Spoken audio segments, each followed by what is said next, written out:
जी, मैं प्रकाश भाई आपसे जरा एक चीज ये समझना चाह रहा हूं। एक और क्योंकि बीजेपी बाइनरी में काम करती है। अ, मैं देशद्रोही अगर आप मेरे साथ नहीं तो आप देश, अरे मैं देशभक्त अगर मेरे साथ नहीं तो आप देशद्रोही, मैं हिंदू अगर आप मेरे साथ नहीं तो आप वो, मतलब वो मैं हिंदुस्तानी आप मेरे साथ नहीं तो आप पाकिस्तानी, कुछ इस तरह की बाइनरी में काम करती है। औरंगजेब अकेले नहीं आए हैं, औरंगजेब के साथ वो बिना बात के शिवाजी को वो कर रहे हैं, शिवाजी के साथ कि औरंगजेब के साथ वो कुछ इस तरह की बाइनरी बनाने की कोशिश कर रहे हैं। मैं दर्शकों को एक चीज इसलिए बता दूं, वो इंटरेस्टिंग रहेगा। औरंगजेब का जन्म 1618 में हुआ था और औरंगजेब 1707 में उनकी मृत्यु हुई थी। 1658 में वो गद्दी पे बैठे थे। शिवाजी महाराज का जन्म 1630 में हुआ था और 1680 में उनकी मृत्यु हो गई थी। मतलब शिवाजी की मृत्यु के 28 साल बाद भी औरंगजेब इस देश की गद्दी पे उसकी हुकूमत थी। ये मैं सिर्फ इसलिए बता दे रहा हूं कि ये रेफरेंस पॉइंट भी समझ में आना चाहिए लोगों को। प्रकाश भाई ये जो कुछ भी कर रहे हैं ये अपने हर एक अलग अलग कयास हैं। जैसे मेरे हिसाब से इसका प्राइमरी कारण प्रधानमंत्री कौन बनेगा उस रेस में देवेंद्र फडणवीस भी दौड़ना चाह रहे हैं, इसलिए वो उन्होंने अपना भी वो डाल दिया है कि भाई इसमें तो हम पीछे ही रह जाएंगे, कोई संभल कराएगा कोई गोधरा कराएगा। जैसा डॉक्टर राकेश कह रहे हैं कि एक बड़ा कारण यह भी है जो बहुत से लोग मान रहे हैं कि जो इस समय जितनी भीषण समस्याएं हैं उन समस्याओं से ध्यान हटाना है। तीसरा कारण यह है कि एक कभी ग्रोक नाम का एक जो ग्रोक आ गया है नया एआई, वो पोल पट्टी खोल रहा है सुबह से शाम तक, उसमें जो डालिए वो इसमें ही इनके वो आता है। तो कौन बेईमान उसमें नाम आ जाएगा, कौन ईमानदार उसमें नाम आ जाएगा, सारे नाम पोल पट्टी बिल्कुल साफ साफ आ रही है। तो ये आप तो वहां बैठे हैं, ये औरंगजेब का मुद्दा इतना इंपॉर्टेंट क्यों हो गया? अभी आपके यहाँ इलेक्शन भी नहीं है, आपके यहाँ इलेक्शन भी 4 साल बाद है, 2029 में लोकसभा है। ये अभी से पेशबंदी क्या बन रही है प्रकाश भाई? देखिए, एक तो मूल रूप से आप पहले एक समझिए कि हमारे महाराष्ट्र में कोई इलेक्शन नहीं है, ये मूल रूप से आपकी गलतफहमी है, पहली बात। क्योंकि इलेक्शन है, वो किसकी चीज के है, ये महानगर पालिका के है, नगर कॉर्पोरेशन के है, उसके बाद में जो स्थानिक इकाइयां रहती है, जिला परिषद वगैरह के, सारी अभी इलेक्शन आने वाले दिनों में होना है। आज इन सारे चीजों के ऊपर पिछले 4-5 सालों से एडमिनिस्ट्रेटर्स है। तो एडमिनिस्ट्रेटर तो कौन है? वो इन्हीं के ताबे में है। मुंबई नगर पालिका का बजट और महाराष्ट्र का बजट इक्विवेलेंट है, सरीका है। तो एक तरफ मुंबई रख दीजिए और एक तरफ महाराष्ट्र रख दीजिए। तो लेकिन पूरे यहाँ पे जितनी भी कॉर्पोरेशन है सबके ऊपर एडमिनिस्ट्रेटर बैठा है। एडमिनिस्ट्रेटर तो सत्ता की सुनता है। तो अभी जब इलेक्शन होगा तो इलेक्शन के अंदर इनको इनके ही आदमी बैठाना है। और दूसरी बात ऐसा है कि इलेक्शन में तो ये स्थानिक मुद्दे के ऊपर इलेक्शन होता है, और वो स्थानिक मुद्दे के इलेक्शनों के अंदर अगर बीजेपी बुरी तरह से हार गई तो इस एक चीज के ऊपर ये शिक्का मुर्तब, यानी क्या बोलते हैं उसको, ये कंफर्म हो जाएगा कि इन्होंने इलेक्शन के अंदर गड़बड़ी की। तो वो आगे नहीं आना चाहिए करके इन लोगों ने क्या किया है, पहले एक समझिए। इन्होंने क्या किया है कि देखिए, अभी इलेक्शन के अंदर जिस तरीके से वैसा बता रहे थे कि इनके पास में कोई दूसरा मुद्दा नहीं है, लोगों को जो है ना, ये धर्म की, जाति की जो अफवाह है, ये भांग है, ये बहुत जल्दी चढ़ती है। तो इसीलिए इन लोगों ने ये अफजल खान का, अपने क्या औरंगजेब का वगैरह मुद्दा निकाला है। अफजल खान की कवर होगा, निकालने वाली कौन है? इन्हीं की सांसद है नवनीत राणा। उसी ने बोला कि उसकी तो कबर खोद डालना चाहिए, और तब से ये मुद्दा उठा लिया। अच्छा, ये कौन है नवनीत राणा? ये एकदम ही क्या बोलते उसको, क्या बोलते उसको, कोई विदाउट लेवल की सांसद है। ये पहले एक क्या बोलते उसको, फिल्म स्टार थी, डांसर थी। अब वो कोई, मैं बहुत ज्यादा टिप्पणी करना नहीं चाहता उसके ऊपर, लेकिन इसका पूरा चरित्र ढूंढ लीजिए। तो उसके बाद में इसने ये बोला, क्योंकि उसको बोला जाता है, इसके पहले भी इसने वो हनुमान चालीसा पढ़ो, वो उद्धव ठाकरे की, इसके ऊपर। तो इस तरीके से बहुत से वाहियात काम करने में एक्सपर्ट है। तो बातें ऐसी है कि ये सारी बातें जानबूझ के छेड़ी जा रही है।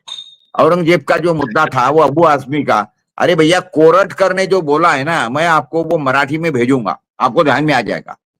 कोरटकर को तो तुरंत पकड़ के फांसी देनी चाहिए।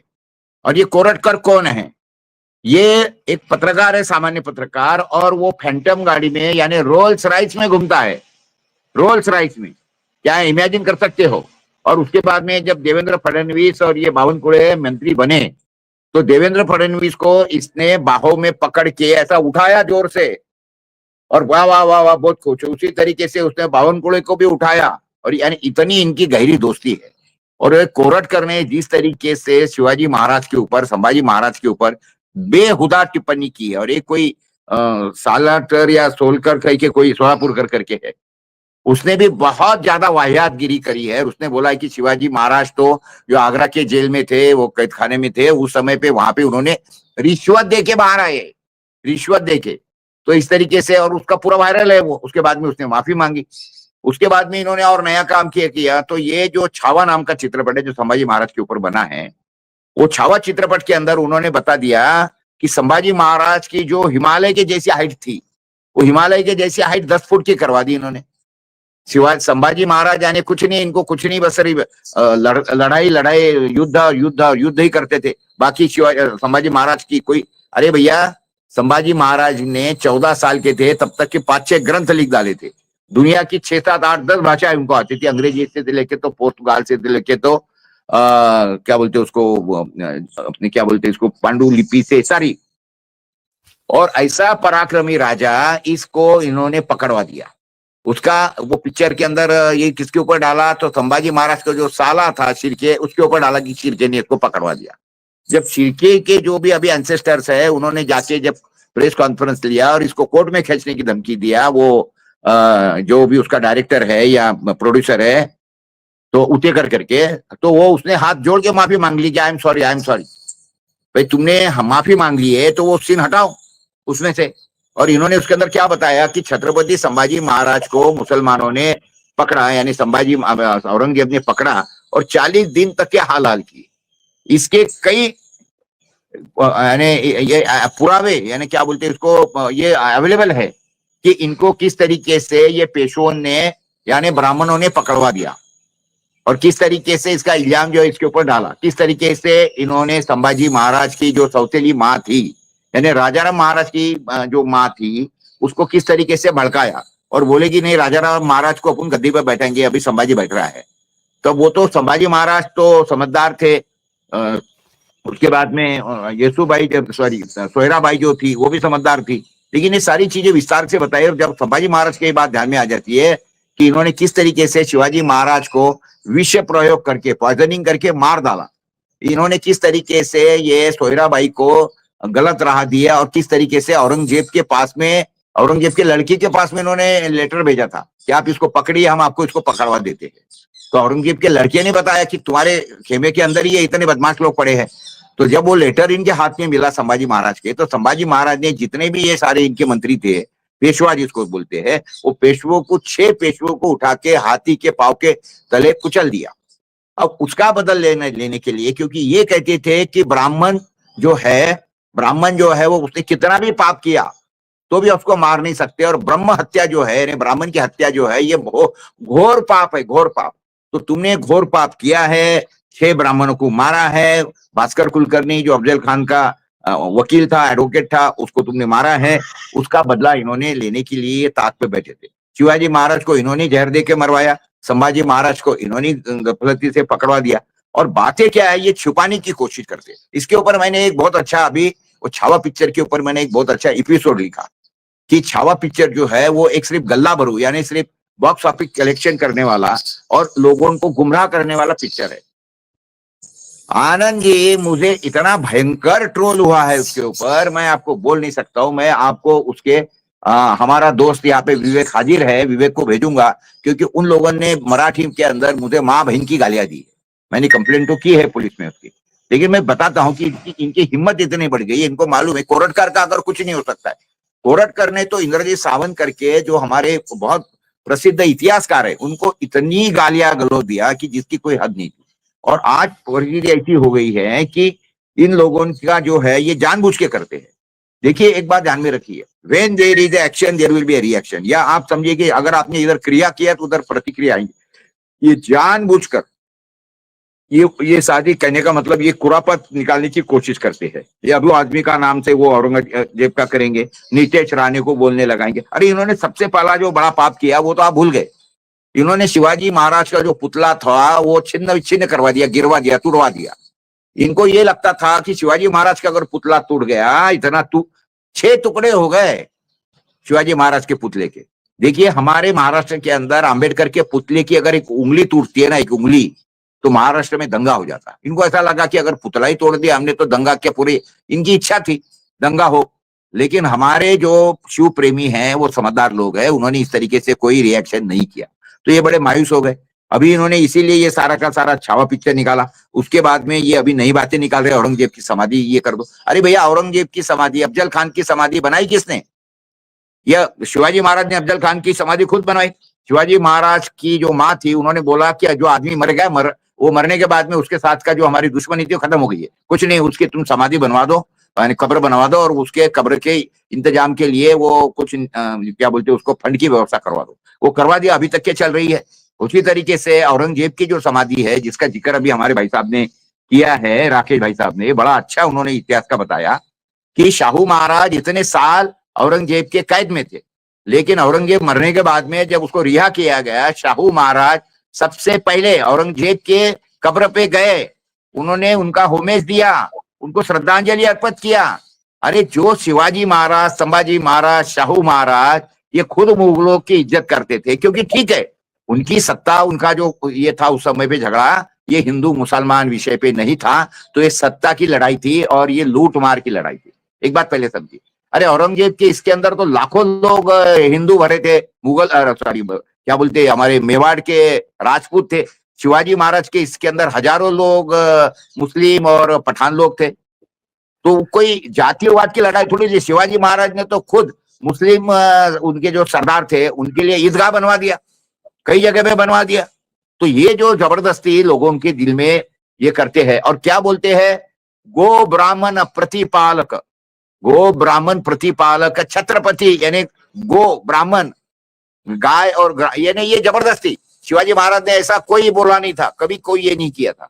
और शिवाजी महाराज ने जो ये करने की कोशिश किया था, क्या बोलते उसको, सोशल रिफॉर्म, उन्होंने जो उनके जो पालकी बहने वाले भाई थे, तो वो बोले मंदिर था तो हम मंदिर में जाते, तो ब्राह्मणों ने बोला कि नहीं नहीं आप मंदिर में नहीं जा सकते हो।